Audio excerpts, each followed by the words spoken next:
নবাবের এই আমন্ত্রণ পত্রটা গ্রহণ করুন মহারাজ।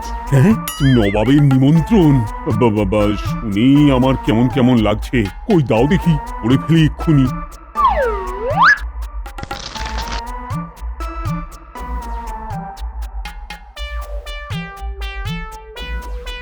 কেবল কি নিমন্ত্রণ করেছেন নাকি পত্র দ্বারা নিমন্ত্রণের ত্রুটির মার্জনাও চেয়েছেন জাহাপনা? কোনো ত্রুটি বিচ্যুতি নয়। এ তো দারুণ ব্যাপার। নবাবীর বর্ষপূর্তি উপলক্ষে নবাব ভোজের আয়োজন করেছেন। মন্ত্রীমশাই তাহলে ওই কৃষ্ণনগরের প্রতিনিধিত্ব করুন গিয়ে। হ্যাঁ, না, এই ব্যাপারে আর কোনো আলোচনাই হবে না। মন্ত্রীর নিমন্ত্রণ পাকা। তবে এটা মন্ত্রীমশাইয়ের পক্ষে পৌষ মাস না আছলা বাঁশ সেটা তো সেখানে গেলেই উনি টের পাবেন, কারণ নবাব তো কাউকেই কাবাব না বানিয়ে ছাড়েন না।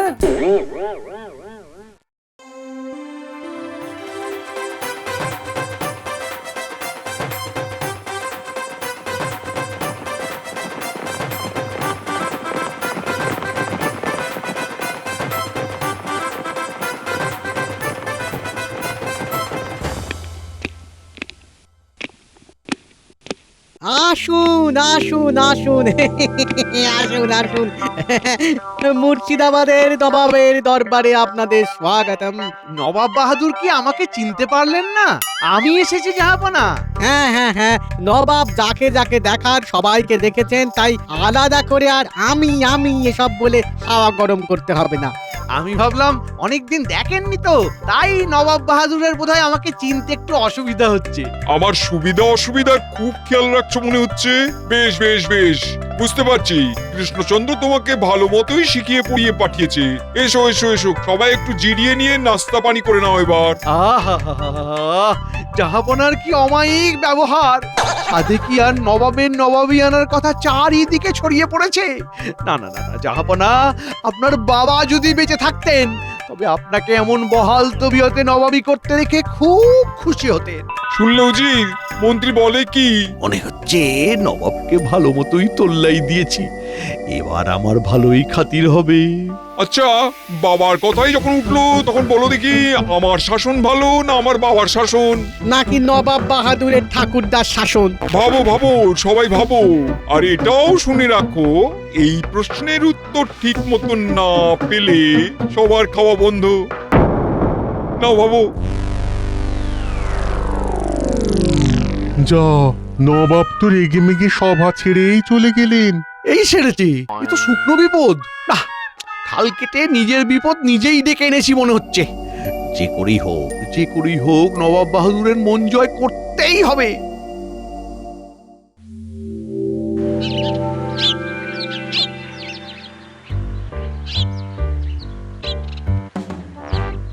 সেই তো কখন থেকেই পাইচারি করে যাচ্ছেন, তো করেই যাচ্ছেন। এবার না হয় একটু বসে জিরিয়ে নিন। না উজি, আমি চুপ করে বসে থাকতে পারছি না। ওই মন্ত্রী আমার মনের মধ্যে এমন একটা চিন্তা ঢুকিয়ে দিয়েছে যে সেটা একেবারে ছাড় পোকার মতন কুটকুট করে আমাকে অস্থির করে তুলছে। এবার আপনার সব অস্থিরতা আমি দূর করে দেব জাহাপনা। ওই দেখুন, আবার এখানেও এসে হাজির হয়ে গেছে। এখানে আবার কি চাই তোমার? চাই তো আমার প্রশ্নের উত্তর কোথায়? সেইটা বলবো বলেই তো এলাম জাহাপনা। অনেক ভেবে চিনতে আমার মনে হয়েছে আপনার আমলই সব থেকে সেরা। সেটাই যদি সেরা হবে, এত ভাবনা চিন্তা করার কি দরকার ছিল? ওই কথা তো আগে বললেই হতো। নাও, এবার কি বলবে বলো। আচ্ছা, বেকায়দায় বললাম দেখছি। এবার তাহলে কি করি? আর শুধু তাই নয়, আমার শাসনকাল যদি ভালোই হয় তবে আমার বাবা বা ঠাকুরদার শাসনকাল খারাপ হবে কেন? বলো।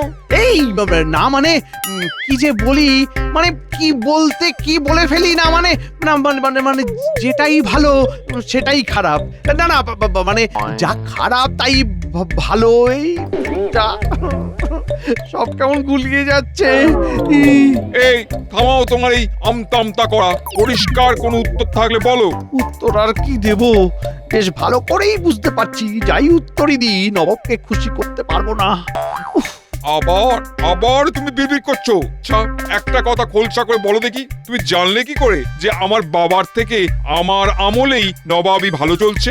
এবার আর পালানোর পথ নেই, জাহাপানা আচ্ছা প্যাঁচে ফেলেছেন। বলো, আরে বলো, কি করে জানলে সেটা বলো। এই না মানে মহারাজ কৃষ্ণচন্দ্রের মুখে শুনেছি। তাই না? তাহলে তো কৃষ্ণচন্দ্রকেও ছাড়া যাবে না। উজির, ফরমান বানাও, কৃষ্ণচন্দ্রকে সশরীরে এখানে হাজির হতে হবে, জলদি। এই মরেছে, আপনি বাঁচতে গিয়ে ফস করে বাপের না মানে মহারাজ কৃষ্ণচন্দ্রের নাম করে ফেলেছি। এবার কি হবে, এবার কি হবে?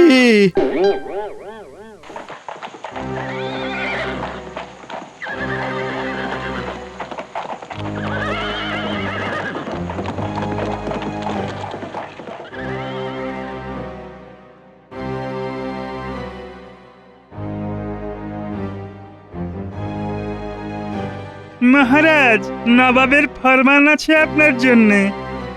এই মরেছে, এর মধ্যে আবার ফরমান, সে আবার কি? কই কই কই, দেখি দেখি।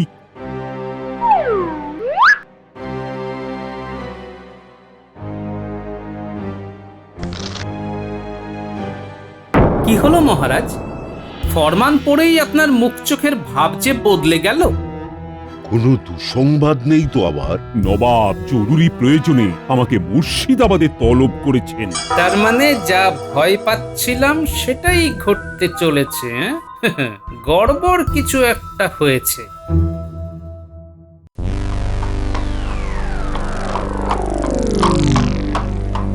আসুক একবার কৃষ্ণচন্দ্র, এবার যখন ওকে বাগে পেয়েছি তখন আচ্ছা করে মেরামত করব। মন্ত্রীর কথাটা কেন বাদ দিচ্ছেন হুজুর? ওকেও জুত করে দেবেন তো? সে আর বলতে, কিন্তু কৃষ্ণচন্দ্রের আসতে এত দেরি হচ্ছে কেন? আমি এসে গেছি নবাব বাহাদুর। আরে আরে, এই তো এতক্ষণ তো তোমার কথাই ভাবছিলাম। আপনি ভাবলেন আর আমিও হাজির হয়ে গেলাম, কিন্তু এবার বলুন তো কি এমন জরুরি প্রয়োজন যে আমাকে একেবারে তড়িঘড়ি ডেকে পাঠালেন আপনি? বেশ, তবে বলো দেখি, তুমি আমার বাবার নবাবী আমল সম্বন্ধে কি জানো? এই, সে আবার কি? আমি আবার তাঁর আমল সম্বন্ধে কি বলতে পারি? বলতে যে তুমি পারো সেটা কিন্তু আমি জানি, কারণ তোমার মন্ত্রীর কাছে শুনেছি তোমার নাকি ওই আমলের শাসন সম্বন্ধে অনেক কিছুই জানা আছে। তা কি জানা আছে বলো? কি জানা আছে তো? মন্ত্রী এমন কথা বলেছে? ওহ, এইভাবে আমাকে জাঁতা কলে ফেলেছে, তাহলে কোথায় বিপদ থেকে উদ্ধার করবে তা নয়, উল্টে বিপদে টেনে নিয়ে এসে ফেলেছে। একবার তুমি কৃষ্ণনগরে চলো না, তারপর তোমার এই বানিয়ে বানিয়ে গল্প করা আমি বের করছি। বিশ্বাস করুন মহারাজ, আমি সেভাবে বলতে চাইনি। কি হলো? আরে মনে পড়লো কিছু? আর শুধু বাবা নয়, আমাকে আমার বাবা, দাদু, সবার রাজত্বকাল সম্বন্ধে জানতে হবে আমার। তাহলে যে আপনাকে এমন লোক খুঁজে বের করতে হবে যে তিনজনের শাসনকালী দেখেছে। এটা কিন্তু মহারাজ ঠিক কথাই বলেছেন। বটে বুঝি, তোমার দেখছি দিনে দিনে চরম উন্নতি হচ্ছে। আজকাল আবার মহারাজের কথা সায় দেওয়া হচ্ছে। না মানে আমি তো এই তো মানে এই এমনি এমনি এমনি হোক আর অমনি হোক, এবার তাহলে উজির তুমি এমন একজন লোক খুঁজে বের করো যে তিনজনের শাসনকালই দেখেছে, না হলে কৃষ্ণচন্দ্র আর তার মন্ত্রী তাদের সঙ্গে সঙ্গে তোমাকেও কয়েদ করে রাখবো। উহ, আবার কি ফাঁপড়ে পড়লাম রে বাবা। আমাদের তাহলে এবার ছেড়ে দিন হুজুর। আমরা তো মানে মানে না মানে মহারাজের তো কোনো দোষ নেই, তাই বলছিলাম কি। যাই বলো আর তাই বলো, ওই লোক খুঁজে পাওয়ার আগে তোমাদের ছাড় নেই।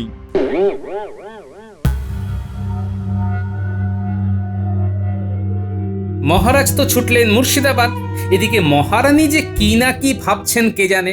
সাত সকালেই আমাকেই কেন যে ডেকে পাঠালেন, যাই গিয়ে দেখি।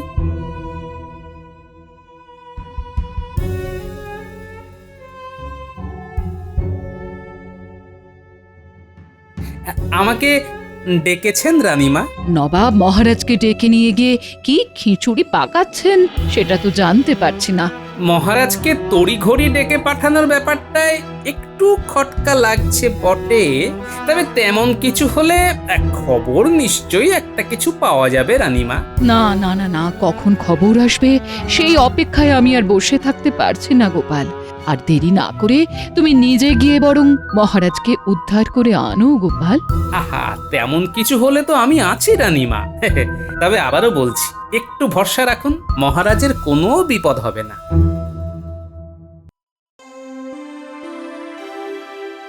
মুখ ফুসকে কথা বলে গাঁড়া কলেজে কি পড়লাম কে জানে। এবার সব জায়গা ঘুরে ঘুরে বুড়ো লোক খুঁজে বের করো। সেই তখন থেকেই ঘুরে বেড়াচ্ছি, কই একজনও তো তেমন কাউকে খুঁজে পেলাম না যে কিনা বলতে পারবে নবাবের বাবার আর দাদুর সময় শাসনকাল সম্পর্কে। উফ। আরে আরে আরে আরে ওই তো একজনকে দেখতে পেয়েছি মনে হচ্ছে, যাই দেখি কিনা। এই যে শোনো শোনো শোনো শোনো শোনো, এদিকে এসো, এদিকে এসো, এদিকে এসো। আমাকে ডাকছো? আরে তোমাকে নয় তো কাকে ডাকবো? হ্যাঁ, আচ্ছা আচ্ছা, তুমি বলো তো দেখি, নবাবের বাবার সময় শাসন তুমি দেখেছো? হ্যাঁ, তুমি নবাবের দাদুর সময় শাসন দেখেছো? এই মনেতে, সেসব তো অত মনে নেই। সেই এক কায়দা। ওহ, আমি যে কি করি, এই বুড়োকে দিয়েও তো কিচ্ছু বলানো গেল না। একজনকে ধরে না নিয়ে গেলে নবাব তো প্রাণেই মেরে ফেলবেন। আরে আরে, এই কথাটা তো মাথায় আসেনি। না না না, বুদ্ধি খাটিয়ে যদি কোনো উপায় বের করতেই হয় তবে সেটা ঠিক করেই করতে হবে।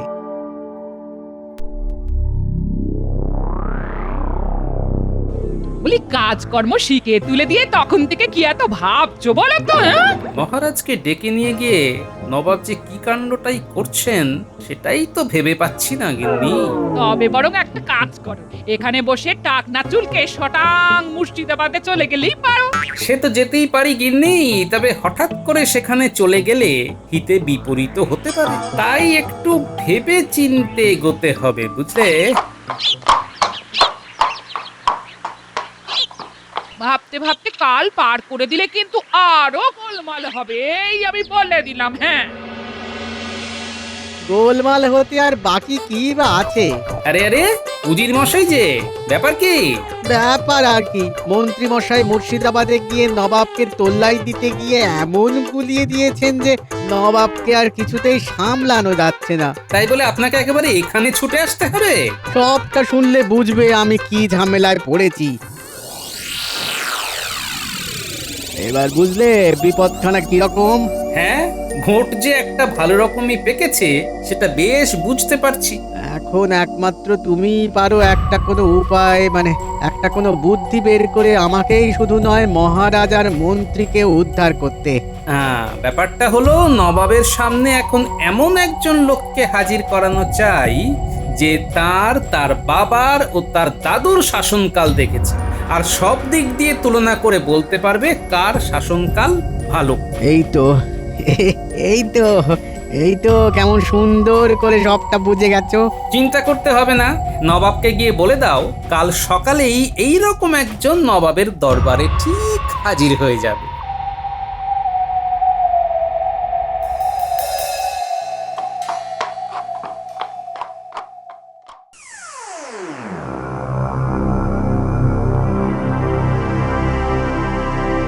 ওই গৌজি, সে কখন থেকে তো বলছো কে একজন আসবে, আমাকে আমার বাবার সম্বন্ধে বলবে, কিন্তু কারোরই তো বার্তা নেই। হ্যাঁ হ্যাঁ, এই এলো বলে। আমারও তো মনে হচ্ছে এই আসি করছে কিন্তু আসতে পারছে না। আরে, একবার এত বড় গন্ডগোল পাকিও তোমার শিক্ষা হয়নি, আবার ফোড়ন কাটছো তুমি। কতক্ষণ আর অপেক্ষা করব? অপেক্ষা করতে করতে যে হাড়ে দুব্ব গজিয়ে গেল। না না, অপেক্ষা তো আমরাও করছি, কেউ এসে আমাদের উদ্ধার করুক।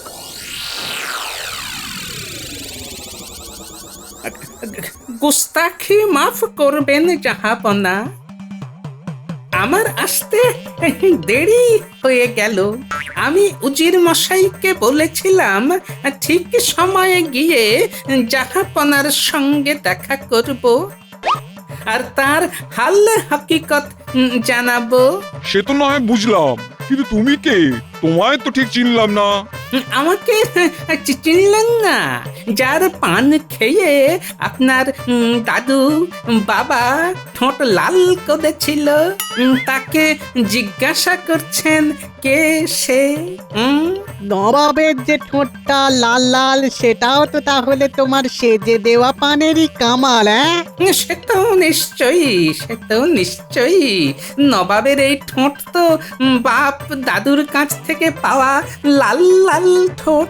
তবে তো ভালোই হলো। এবার তুমি বলো তবে কার শাসনকাল কেমন ছিল? আগে জাহাপনা, আমি পানওয়ালা, পান সাজতে পারি, রাজনীতির তো কিছু বুঝি না। এই সেরেছে। তবে হ্যাঁ, আপনার ঠাকুরদার আমল থেকে আপনার আমল পর্যন্ত যে পরিবর্তনগুলো হয়েছে সেটা আমি জানতে পারি। তুমি তাই বলো, তারপর না হয় নবাবই বুঝে নেবে কার আমলে শাসন ভালো। তবে শুনুন, নবাবের ঠাকুরদার আমলে আমার বাড়ির সামনে এক বুড়ো আর তার নাতনি ছিল। বুড়ো মারা যাওয়ার সময়ে আমাকে বলে গিয়েছিল যে সে তার নাতনির বিয়ে দিয়ে যেতে পারছে না, তাই 2000 স্বর্ণমোহর আমার হাতে দিয়ে যাচ্ছে। আমি যেন তার নাতনির বিয়ের ব্যবস্থা করি। এরপর বুড়োকে দেওয়া কথা অনুযায়ী আমি একটা ভালো পাত্র দেখে তার বিয়েও দিলাম, আর ওই 2000 স্বর্ণমোহরও তাকে দিয়ে দিলাম। যাক, বিয়ে যখন হয়ে গেল তখন ভালোই হলো। এবার মনে হয় বুড়ো আসল কথায় আসবে। তবে এর বহু বছর পরে নবাবের ঠাকুরদার পর নবাবের বাবার রাজত্বে ওই নাতনিকে দেখে আমার মনে হয়েছিল যে আমি খুব বোকার মতন কাজ করেছিলাম, কারণ ওই নাতনি তো মোহদের ব্যাপারটা জানতো না। তাই তাকে মুদ্রা না দিয়ে নিজের কাছে সব মুদ্রা রেখে দিলেই ভালো হতো। তারপর কি হলো? এই তো বলছি এরপরে কিছুদিন আগে, অর্থাৎ ওই নবাবের শাসনকালে ওই নাতনিকে আবার দেখে বুঝতে পারছিলাম বুড়োর নাতনিকে বিয়ে করে নিলেই তো লেঠা চুকে যেত, সবটাই আমাদের হতো। বাবা, গল্পখানা খাসা, একেবারে পরপর সব ঘটনা সাজানো। তাতে আপনার যা জানার ছিল সেটাও কি পরিষ্কার হলো জাহাপানা? সেটা তো পরে বলছি, আগে আমি পানওয়ালাকে পুরস্কার দেবো। ওকে এক্ষুনি 100 মোহর দেওয়ার ব্যবস্থা করো। তার মানে এই বৃদ্ধ পানওয়ালা আপনার মনের মধ্যে যে প্রশ্ন কুটকুট করে কাটছিল তার উত্তর দিয়ে দিয়েছেন মানে? আলবাত দিয়েছে। এই পানওয়ালাই সবটাই একেবারে পরিষ্কার করে বলে দিয়েছে। তা কেমন কি পরিষ্কার হলো আমাদেরও একটু বলুন। এটা বুঝলে না, আমার দাদুর আমলে, তার মানে প্রজাদের বুদ্ধির কোনো বিকাশ হয়নি। আমার বাবার আমলে বুদ্ধির বিকাশ শুরু হয়, আর আমার আমলেই সেই বিকাশ পূর্ণতা পেয়েছে। তবে আর কি, আমার কথাটাই সত্যি হয়েছে। নবাবের শাসনকালই সেরার সেরা। আমি তবে আসি জাহাপনা। হ্যাঁ, নিশ্চয়ই। এই নাও তোমার পুরস্কার। তোমার সাথে সাথে আমি কৃষ্ণচন্দ্র আর ওর মন্ত্রীকে ছেড়ে দিলাম। ও, হাঁপ ছেড়ে যেন বাঁচলাম।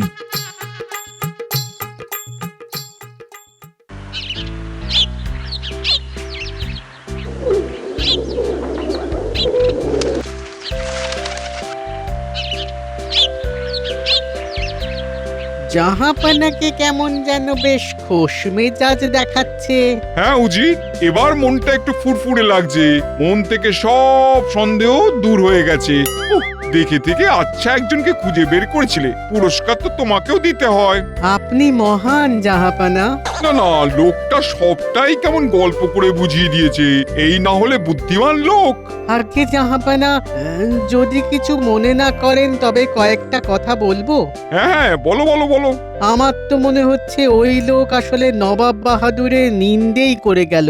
ও আসলে যা বলে গেছে সেটা হলো আপনার ঠাকুরদা ছিলেন ধর্মাত্মা মানুষ, ওর আমলে লোকের মনে কোনো অধর্ম কাজ করা তো দূরের কথা, এমন চিন্তাও করতে পারত না। আপনার বাবার ধন দৌলত বাসনা ছিল আর প্রজারাও সেইভাবে লোভী হয়েছে। আর এখন এই আপনার দৌলতে লোভ যে বেড়েছে তাই নয়, ধর্মকর্ম লোভ পেয়েছে। ও কি তাই তো? তার মানে ওই বদলোকটার পেটে পেটে এই বুদ্ধিও ছিল। আমাকে মাফ করবেন জাহাপানা, এমন একজনকে হাজির করলাম যে কিনা আপনাকে এইভাবে বদনাম করে গেল। মাপটা পরে হবে। যাও এক্ষুনি গিয়ে ওই পানওয়ালাকে ধরে আনো, ওকে আমি শুলে চড়াবো। আপনি যখন বলছেন তখন না হয় খুঁজে দেখছি একবার, তবে সে কি আর এই তল্লাটে আছে? আপনার পুরস্কার পেয়ে সে নির্ঘাত এতক্ষণে নাচতে নাচতে মুর্শিদাবাদ ছেড়ে কৃষ্ণনগরেই, না মানে ওই দিকে কোথাও চলে গেছে।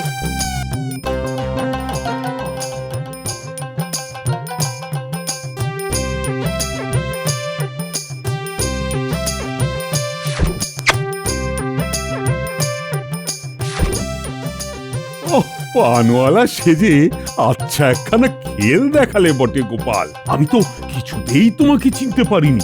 গোপাল যে বহুরূপী সেটা তো আমি অনেক আগেই আপনাকে বলেছি মহারাজ। তুমি থামবে? গোপাল ছিল বলে এই যাত্রায় ফিরতে পারছি। তুমি তো আমায় টেনে নিয়ে গিয়ে আর একটু হলেই শুলে চড়াচ্ছিলে। তবে আমরা চলে এলেও ওদিকে যা হওয়ার তাই হচ্ছে মহারাজ। নবাব বুঝতে পারলে ভালো, না হলে আরো ভালো। কেউ না বুঝলেও আমি কিন্তু বুঝেছি গোপাল। তুমি আচ্ছা করে নবাবের শাসনকালের অধঃপতন বর্ণনা করেছো। বুঝেই যখন গেছেন তখন না হয় একটা পান খেয়ে যান ঠান্ডা করুন। এই না হলে গোপাল পানওয়ালা।